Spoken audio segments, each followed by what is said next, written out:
Fathers and Sons, Chapter 5. The beginning of this chapter informs us a little bit more about Bazarov's character. He's a scientist, he's a rationalist who believes that the workings of human beings aren't much different from the workings of a frog. And so he approaches everything with this kind of scientific objectivity and tries to maintain that human feelings and concepts should be viewed either as nonsense or only as so much weakness in the human body. Now, there is a conflict that is developing between Arkady and Nikolai, and that increases when Nikolai tries to explain his relationship with Fenichka. Arkady assumes the role of this more advanced person, acting like he would never be disturbed by any such unorthodox social relationship.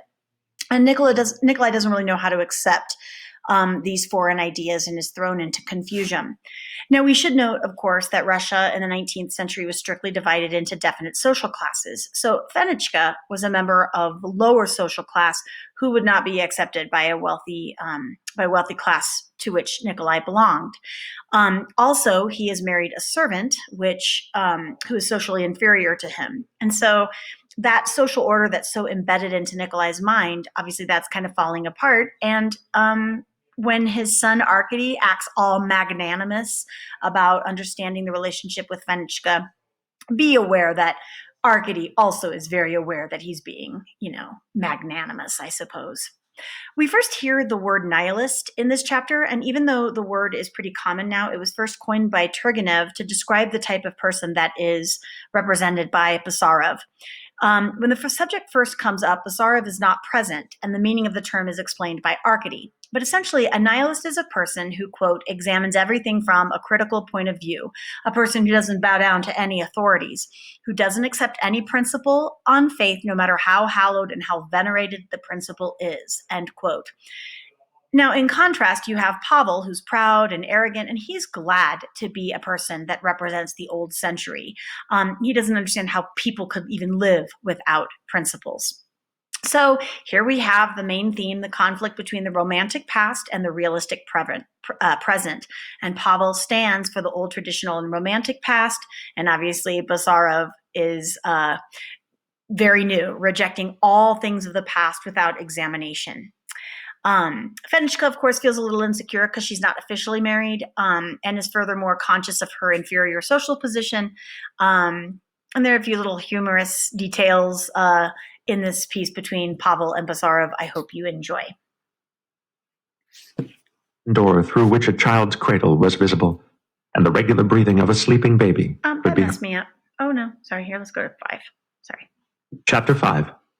The next morning, Bazarov woke up earlier than anyone and went out of the house. Oh my, he thought, looking about him. The little place isn't much to boast of. When Nikolai Petrovich had divided the land with his peasants, he had had to build his new manor house on 4 acres of perfectly flat and barren land. He had built a house, offices, and farm buildings, laid out a garden, dug a pond, and sunk 2 wells.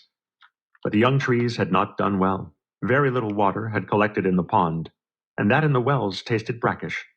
Only 1 arbor of lilac and acacia had grown fairly well. They sometimes had tea and dinner in it. In a few minutes, Bazarov had traversed all the little paths of the garden. He went into the cattle yard and the stable, routed out 2 farm boys with whom he made friends at once, and set off with them to a small swamp about a mile from the house to look for frogs. "What do you want frogs for, sir?" one of the boys asked him. "I'll tell you what for," answered Bazarov, who possessed the special faculty of inspiring confidence in people of a lower class, though he never tried to win them and behaved very casually with them. "I shall cut the frog open and see what's going on his inside. And then, as you and I are very much the same as frogs, only that we walk on legs, I shall know what's going on inside us, too." "And what do you want to know that for?" "So as not to make a mistake if you are taken ill and I have to cure you." "Are you a doctor, then?" "Yes." "Vaska, do you hear? The gentleman says you and I are the same as frogs. That's funny." "I'm afraid of frogs," observed Vaska, a boy of 7 with a head as white as flax and bare feet, dressed in a gray smock with a stand-up collar. "What is there to be afraid of? Do they bite?" "There, paddle into the water, philosophers," said Bazarov. Meanwhile, Nikolai Petrovich, too, had waked up and gone in to see Arkady, whom he found dressing. The father and son went out onto the terrace under the shelter of the awning. Near the balustrade, on the table, among great bunches of lilacs, the samovar was already boiling.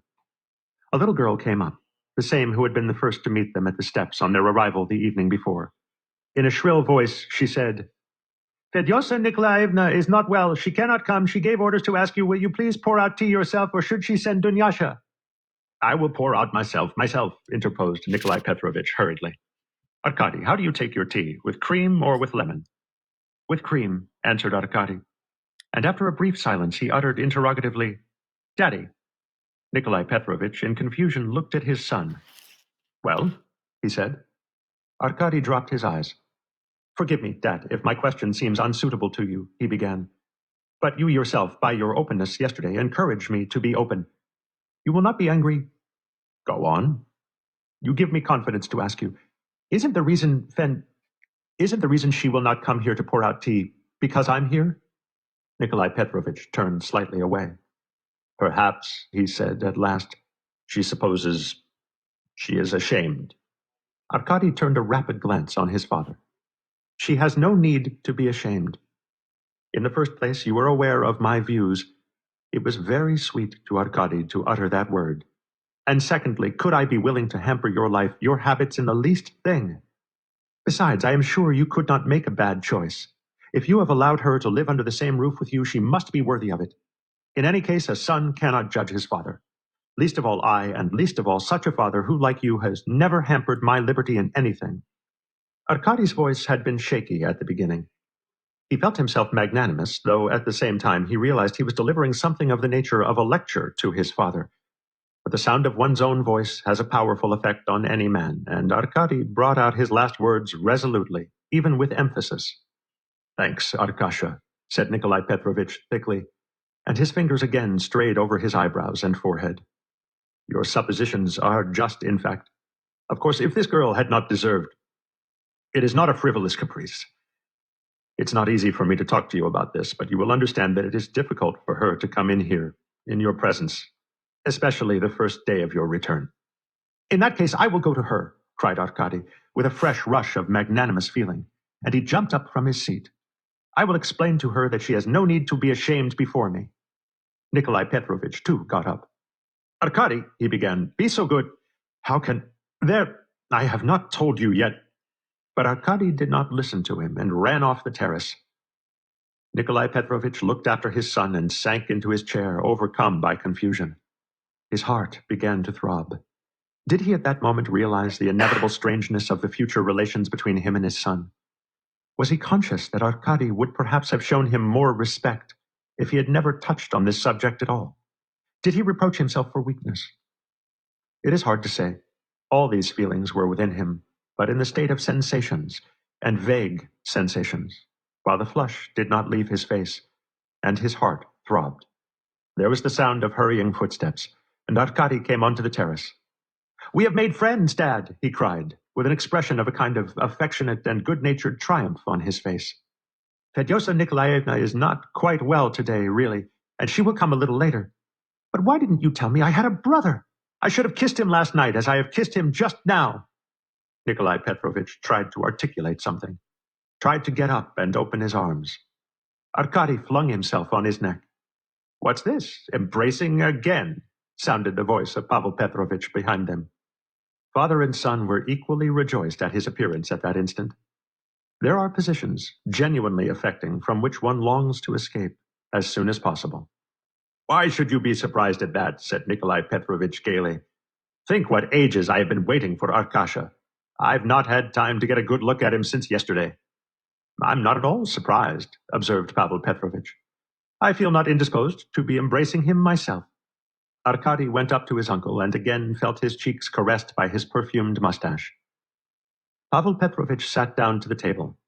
He wore an elegant morning suit in the English style and a gay little fez on his head. This fez and the carelessly tied little cravat carried a suggestion of the freedom of country life. But the stiff collars of his shirt, not white, it is true, but striped, as is correct in morning dress, stood up as inexorably as ever against his well-shaved chin. "Where's your new friend?" he asked Arkady. "He's not in the house. He usually gets up early and goes off somewhere. The great thing is, we mustn't pay any attention to him. He doesn't like ceremony." "Yes, that's obvious." Pavel Petrovich began deliberately spreading butter on his bread. "Is he going to stay long with us?" Perhaps he came here on the way to his father's. And where does his father live? In our province, 64 miles from here. He has a small property there. He was formerly an army doctor. Tut, tut, tut.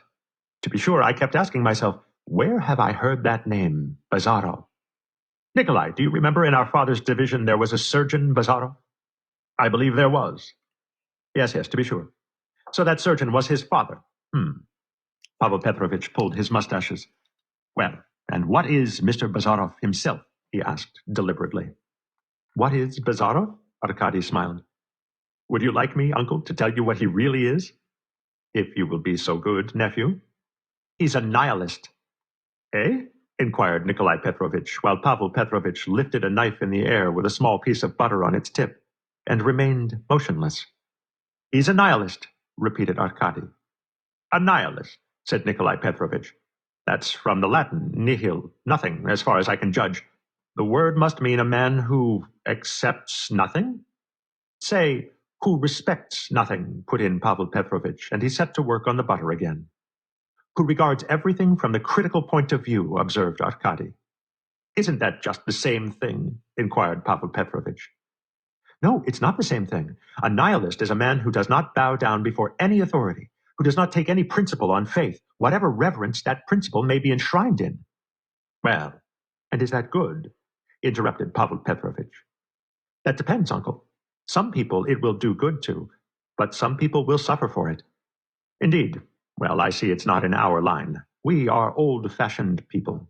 We imagine that without principles taken, as you say, on faith, there's no taking a step, no breathing. Vous avez changé tout cela. God give you good health and the rank of a general, while we will be content to look on and admire, worthy, what was it? Nihilists, Arkady said, speaking very distinctly. Yes, there used to be Hegelists, and now there are nihilists. We shall see how you will exist in void, in vacuum. And now ring, please, brother Nikolai Petrovitch. It's time I had my cocoa. Nikolai Petrovitch rang the bell and called, Dunyasha! But instead of Dunyasha, Fenichka herself came onto the terrace. She was a young woman, about 23, with a white, soft skin, dark hair and eyes, red, childishly pouting lips, and little, delicate hands. She wore a neat print dress. A new blue kerchief lay lightly on her plump shoulders. She carried a large cup of cocoa, and setting it down before Pavel Petrovitch, she was overwhelmed with confusion. A hot blood rushed in a wave of crimson over the delicate skin of her pretty face.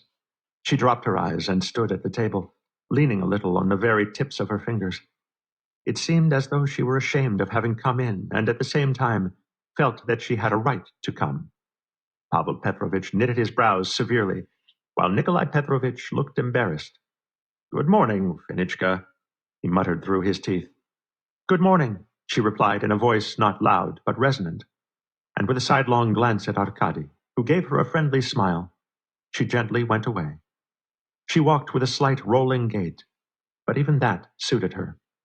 For some minutes, silence reigned on the terrace. Pavel Petrovitch sipped his cocoa. Suddenly he raised his head.